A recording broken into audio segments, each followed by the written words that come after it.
Hello everyone, this is doctor Komal Amola और इस video में मैं नीट पीजी काउंसलिंग और ब्रांच सिलेक्शन से रिलेटेड बात करने वाली हूँ। My rank is 1348। One thing is sure कि I don't want surgical branches.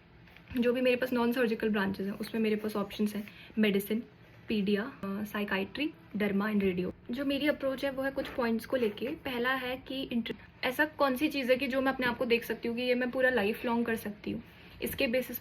Second है money. I know many people will say कि that don't run after money and then every branch can earn good amount. That is true. But then earn करने की बात नहीं है, बात है कि आपको कितना इन्वेस्ट करना पड़ेगा। तो वो भी हमारे लिए बहुत इंपॉर्टेंट है उन लोगों के लिए जो कि बहुत स्ट्रॉन्ग फाइनेंशियल बैकअप के साथ नहीं आती, या तो ऑलरेडी सेटअप है, या आपकी इतनी ऐसी फैमिली है कि जो आपके लिए इतना कर सकती पड़ेगी। तो इस एस्पेक्ट से भी सोचना है कि फ्यूचर में हम लोगों को क्या पॉसिबिलिटीज़ हैं, कितना हम लोगों को इन्वेस्ट करना पड़ेगा जो भी हम आगे करने वाले हैं।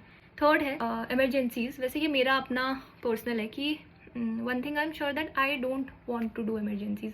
मे बी ये भी एक रीजन सर्जिकल क्यों नहीं करना, क्योंकि surgery is all about dealing with emergencies. Like in medicine also, जैसे मुझे मेडिसिन पसंद है, diagnostics and all that, treating patient, I really like that. But then medicine also comes with dealing with emergency. और ऐसा नहीं कि ठीक है एक इमरजेंसी मेडिसिन अलग डिपार्टमेंट होता है, पर हर कॉलेज में ये डिपार्टमेंट नहीं होता है।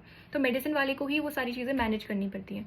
उसमें फिर ठीक है रेजिडेंसी में ही होगा, but then after residency also I have to deal with that. So if you are okay with that then I think it's fine. Fourth is city, the college that you are going to do your PG from, how near it is to your city, because that is also very important जितना हो सके। क्योंकि language barrier होता है, अगर आप बिल्कुल ही अलग जगह चले गए जहाँ पे कॉलेज तो बहुत अच्छा है लेकिन लैंग्वेज ही नहीं है, तो फिर हम कैसे सीखेंगे। So fifth point that I am considering also college toxicity. ऐसा नहीं है कि कोई ब्रांच लेनी है और ऐसी जगह ले लो जो पता है कि बहुत टॉक्सिक है या डिपार्टमेंट बहुत गंदा है। तो ऐसा भी नहीं होना चाहिए कि वहाँ गए और फिर वापस ही ना आ पाए। It's such a sad situation कि हम लोगों को ये सोचना पड़ रहा है। मतलब ये तो एक्सपेक्टेड है ना कि हम लोग ने इतनी मेहनत करी है तो जहाँ भी जाएंगे वहाँ अच्छा ही मिलेगा, लेकिन ऐसा नहीं। 7 इज़ बॉन्ड एंड स्टाइपेंड।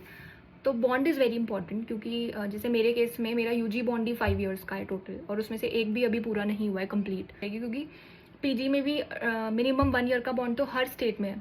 उसके अलावा स्टाइपेंड है। अब स्टाइपेंड सबसे लीस्ट प्रायोरिटी में है, क्योंकि उसे देख के कोई ब्रांच या कॉलेज तो सेलेक्ट करता नहीं है।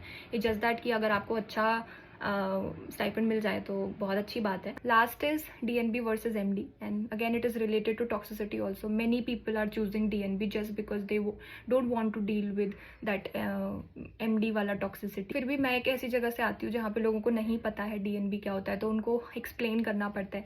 दे आस्क यू कि क्या डिप्लोमा है, एंड दे विल फील कि अच्छा रैंक आया है तो फिर क्यों डीएनबी कर रहे हैं। So these are all the points based on which I will select my branch and also college.